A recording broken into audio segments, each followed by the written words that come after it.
Hi everybody, how are we all doing? So today is Thursday, the 29th of January 2015, making sure I'm definitely saying 2015. Hope you're all having a good week so far, it's nearly the weekend, yay.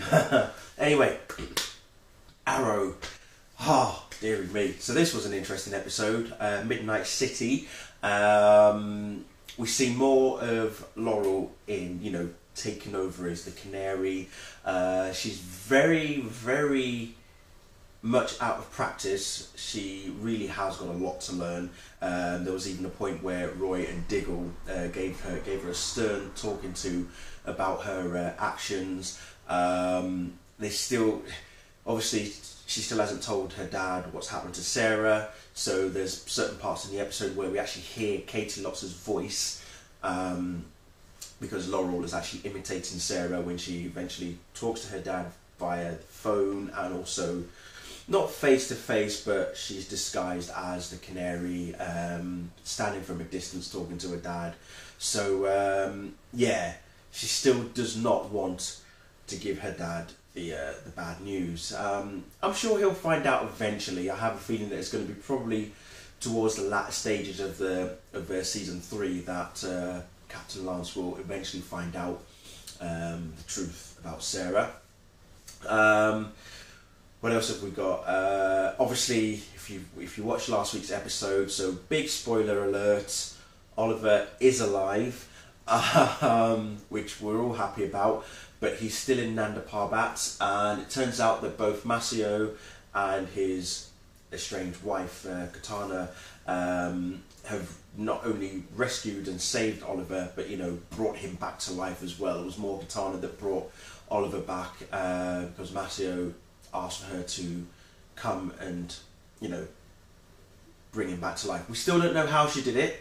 I'm sure eventually it will be explained, but also at the same time we flash back to 5 years ago to Hong Kong, and we see that Masio had done something that Oliver did not expect, but at the same time Masio had, in a way, not only did he betray Oliver, but he also felt he was also betrayed as well at the same time. So it was an interesting double cross in someone else's part. So that was very telling in terms of the connection between what happened 5 years ago in Hong Kong to what's happening in the present day as well. Merlin is still trying to get Thea to leave town. Thea is demanding to know why they should leave town. The douchebag of a DJ is back on the fold, though towards the end, very interesting, very interesting. I didn't expect that. That for me was a surprise. So yeah, it sets it up real good for what I think is going to happen. So and it's all in part of what is happening back at Nanda Parbat as well. So yeah, Ray Palmer gets stuck into it. He actually pulls a couple of punches against Brick's henchman, which is quite interesting because Danny Brickwell even decides to, because now he's taken over the Glades, he's given the SCPD and the mayor a demand, which is basically get out of the Glades, or I'm going to basically start killing people. So he obviously storms into the mayor's office, kidnaps 3 aldermen, actually kills one of them as well. Like I say, Laurel, she is very rusty. We even see Diggle become rusty with a helicopter, which was quite funny about that helicopter, how Felicity asked to borrow it from Ray. She thought it had keys. Turns out it does have keys. That's very interesting.